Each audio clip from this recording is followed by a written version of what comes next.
How's it going, folks? Let's start off today's video by recapping something that we've seen in the last. I just had this John Deere cs71 that I got off the small engine Dr. Donny Boy. And it's all scoring up in the same corner as the last one. Actually, it's worse. Well, the other one could be just as well. I didn't take the muffler on, and I just seen enough on the inside cylinder wall to say, well, I'm going to leave that be for now. But I got to thinking in my dreams last night, maybe it's worthwhile looking further into, because if it's not too bad, maybe we can make a runner out of it. It's funny, a good buddy of mine who's also on YouTube mentioned to me last night that he's got an ultrasonic cleaner too. So maybe we'll go down there and we'll make a video with him. We'll be safe and all that, don't worry. And we'll get her all ultrasonic cleaned on that Johnson Jerd. Leave in the comments if you think that's a good idea.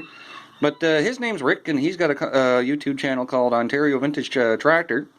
So, if you want to go over there and give him a shout, and don't forget to like and subscribe his channel too if you like this channel. His content's kind of the same but different. He's into the tractors and all that kind of stuff, and he's got quite the collection too, so it'll be worthwhile checking out. But at any rate, that brings me to my next point. I'm not a professional, guys. I'm just a fellow that likes to work on chainsaws. And the fellow I got this chainsaw from, Donny Boy, he is a professional. So, if you want to watch a professional guy doing professional work, he's got a nice, good shop, and he's doing a good job over there. But I'm just a fellow that likes to work on chainsaws, but all the same, I'm not going to tell you anything I don't know is true, okay? I'm not going to feed you a bunch of baloney and all that and try and look intelligent. If I don't know something, I'm going to go ahead and say I don't know it. But I do know this cylinder is scored. You can see it going on, and it's in this corner, which is where the chain is and where the muffler goes, right? Which I explained to you guys last video. That's a common thing, especially here in Canada. People just honk on these things and they try and get them to warm up and run better. But they're doing more damage than good. This saw might be able to be. Now that I'm thinking about it, it might be able to be saved depending on how bad that cylinder is. I never really did look too deep on it. With just a new piston and a bit of buffing, okay? So I have another good buddy, and he is a John Deere fan, and he has a John Deere tractor. I do not have a John Deere tractor, and his name is John. So this saw is going to Johnny, because he's a tinker artist just like myself. He probably knows a little bit more about a variety of engines than I do. I'm a small engine guy. I know I like a flathead motor or a two-stroke motor. I can handle that. But he goes a little above beyond with diesels and whatnot too. So he's a very smart guy. So I know he's more than capable to handle this saw and get her going. And if he'll allow it, when he does get it going, or if he does decide to tear it apart and let me come over and film it, I'd like to do that. But he's got a big old 42 or 46 or 48 inch bar, a big bugger of a bar that he used to cut up some maple with it. He wants to put that on this 71cc saw, so once he gets that going, and it'll run it, this thing should chooch it, no problem. 71 cc's is you might have a problem with the bar being buried, but it should still turn that bar. Anyways, he's gonna take this saw. He's gonna get to playing with it and get it going. And like I said, if he gives me permission, I'm gonna try and get some footage of that too. But that's only going to him because he's a dear friend, and he's only gonna take it for what I paid for it. So that's fair. And for all you guys that wanted to see this go, there still might be a hope for that, so don't get mad at me. But at any rate, this is the next batch of Danny Boy saws that we're gonna, or Donny Boy, sorry. Danny Boy, I'm thinking Danny Boy, the pipes are calling. No, this is the next batch of saws we're gonna tear into. These little 35 Husqvarnas. Well, one of these is not like the other. We'll get into that on the next video, because today, it's New Year's Day, and it's time to play. So, we're gonna pull down the Pioneer P20. Let's do it. She's been sitting there waiting for me to pull her down and have some fun with her, and I've been working on the money-making saws, not my personal saws, so let's do it. Happy New Year, folks. So, we got a little beast from the east here. Pioneer P20. These little boogers are built in Peterborough, Ontario. Well, were built in Peterborough, Ontario. They went out of business in the 80s. This is a little 70s saw. I think they started making these. Don't quote me on this. You'd be best to Google it for sure. But I believe like 72 or 73, in and around that ways. And they, I think they made them right up till they shut down in the 80s. But I'm not 100% on that. Correct me in the comments. And like I said, feel free to go on Google. As like I said, I'm not a professional, but I'm not going to tell you online either. But I do know for a fact that when these came out, they were advertised as a 51cc saw, which at the time, this was basically like your homeowner saw, you know. You get by as a rancher saw too, because they advertised it for 16 to 20 inch bar. So I guess that's, yeah, it's probably more along the rancher side of things. And a 51cc saw is nothing really to sneeze at. And it's funny though, like, this would have been one of the smaller P20s, if not the smallest P20. Correct me in the comments if you know. Or the P series, I shouldn't say, not the smallest. It's the P20. The P20s are the P20, right? But this would have been the smallest P series saw that they made. And this guy here is like a rancher size saw to today's standard, because like a homeowner saw would be like that little Poulan that we had on the shelf there. The what was it? The 3314. This was a 33cc saw. So this was 51cc. So it's quite substantially a larger bore. But you know, like the thing about these is they don't turn over as fast, eh? And they say that you get better performance out of the vertical firing motors than you do the horizontal one, which this is a horizontal. And I like the horizontal. I think they make for a slicker looking saw anyways. But anyways, that big bulky 33cc saw, I mean, it probably weighs just as much as this, if not more. I don't know. Like, this is a 9-pound saw, and just the power head alone is 9 pounds, and that's not bad really for a saw from the 70s. And you're getting 51 cc's for that weight, so the power to weight ratio is really adequate, almost even to today's standards. The only difference is, like I said, is these don't have the same RPM is the modern saw. So I don't know the exact RPMs on these guys, but I do know they don't roll, like they don't fire over as fast as a modern saw does. The modern saws, they're just whizzing away.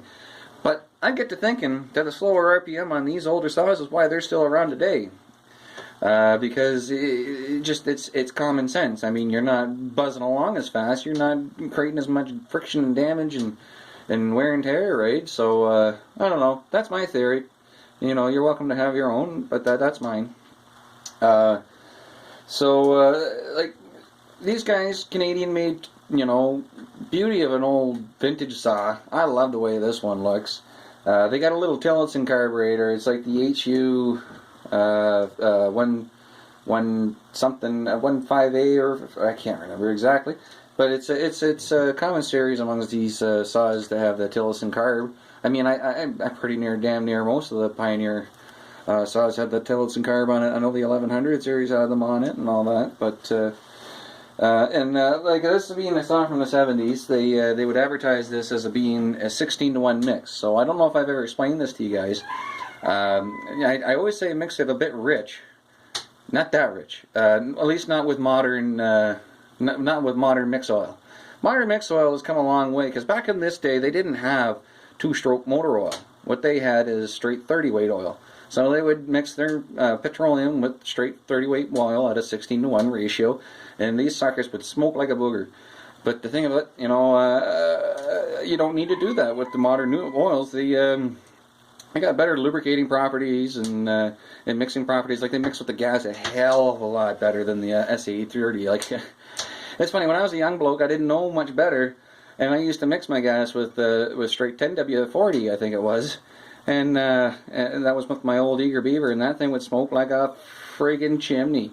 But it ran great. But the thing of it is, yeah, you're gunging up your motor a lot, and the thing about carbon buildup is eventually that can actually cause some wear and tear on your piston and cylinders. So you best just, you know, use the modern oil and go ahead and still mix it rich, maybe like a 20-to-1. I mean, that's still pretty rich, but you don't need to go like 16-to-1 or 10-to-1 crazy, you know, super duper heavy mixes.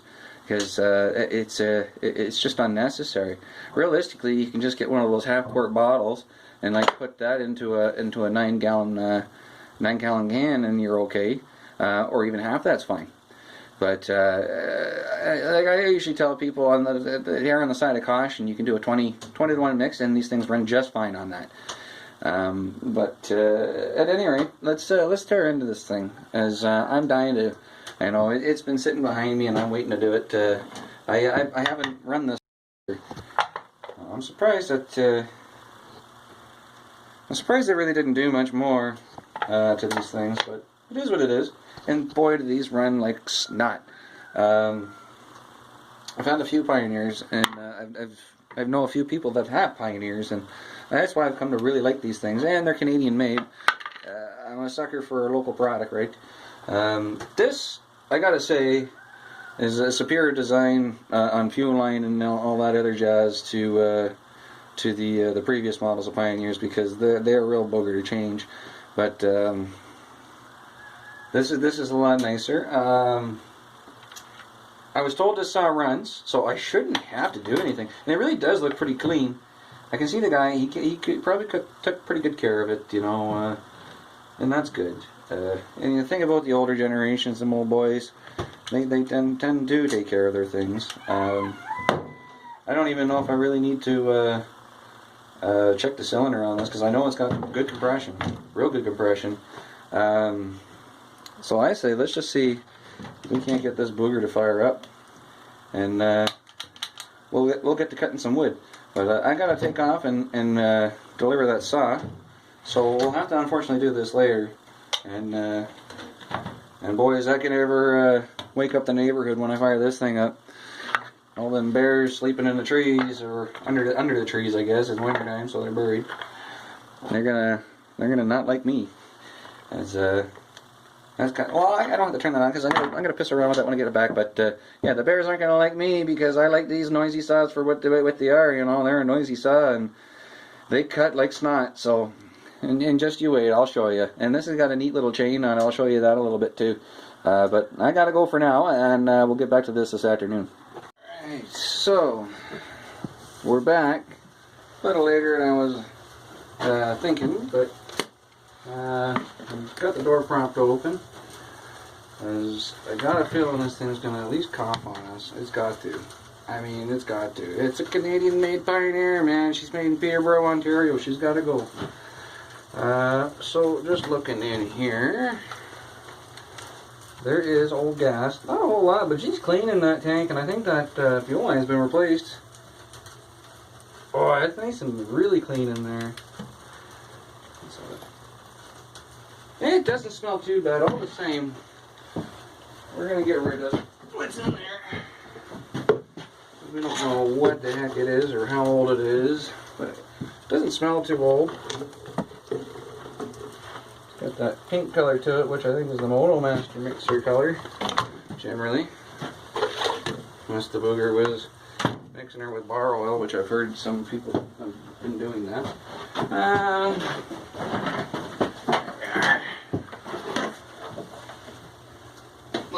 Petroleum.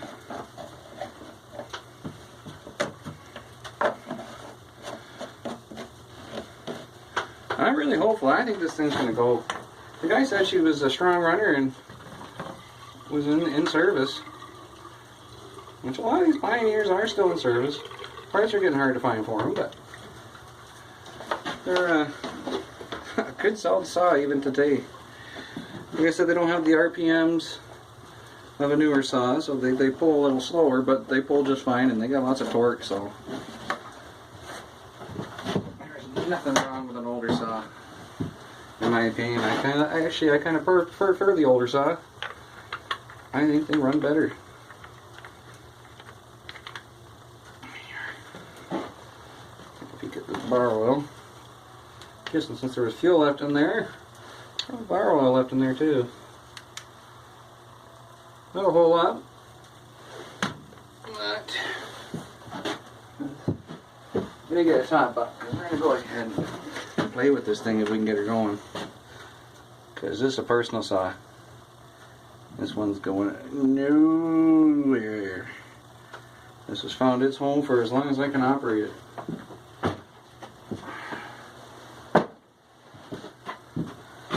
Some heavy duty bar oil in there, which is all I have at the moment. Okay, round one. Let's see what you do, Pioneer Sue. Well, this is your choke on these fellas. It's this little guy, so you just pull that out. You have a throttle locker, and then just give her the onions.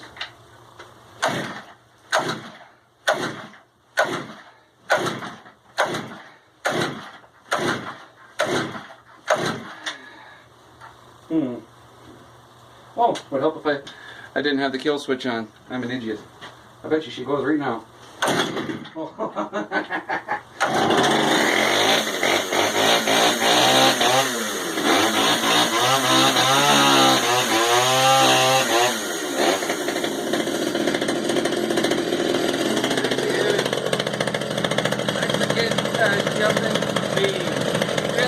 Beaver tail bar on there.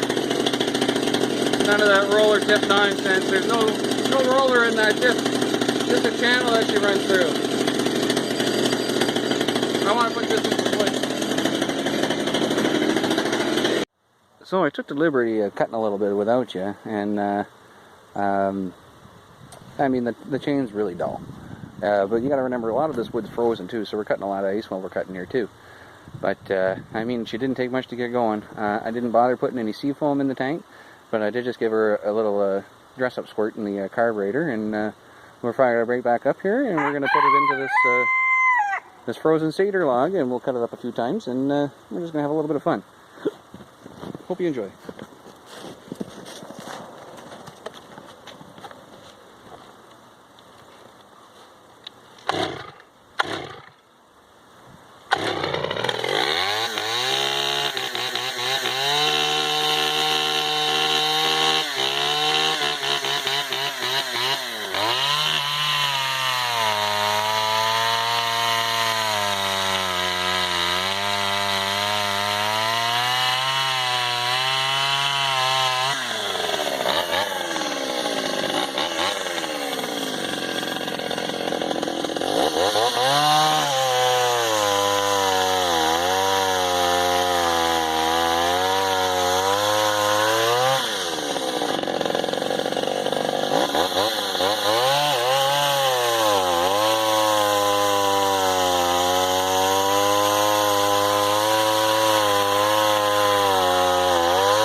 I tell you, that's a good saw. Didn't take much to get her going, and the more she runs, the better she will. And I think I will put a little bit of seafoam in it just to help it along, because it obviously was fitting by the state of the gas I dumped out of there. I mean, it wasn't too stale. It was stale enough to know that it's been sitting for a while, at least a year. But look at that. I mean, that saw's from the 70s. You know, it's when they updated to that different bar adjustment method, and, you know, like a straightforward collared carb on there, those little Tilsons, there's really nothing to them. I don't know, what can I say? I'm in heaven, really. I wish I had some more stuff to cut right now. Well, I got a couple trees that we're probably going to limb up eventually. One cedar, and then there's 2 spruce that got to come down here. There might be more wood cutting in the summer there. Alrighty, folks. Yeah, so that bar, or that chain's a little tight on there, but I just tried her in that ash, and you know, it wasn't too bad, but you gotta remember that stuff's frozen, and you can, I don't know if you can see it from here, there was a friggin' nail in that one. So now that chain's really done. But I mean, what an absolute animal of a saw. It's gonna be awesome after it gets cleaned out and runs well. I mean, it's running fine now, but it needs a tune-up. And just you wait. I'll do another video once I get this thing the way I want it. And you won't believe how it'll cut. It'll be great.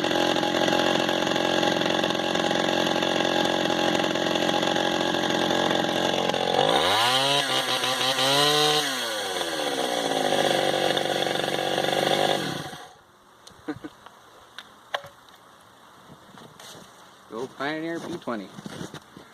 Well, till next time, take her easy.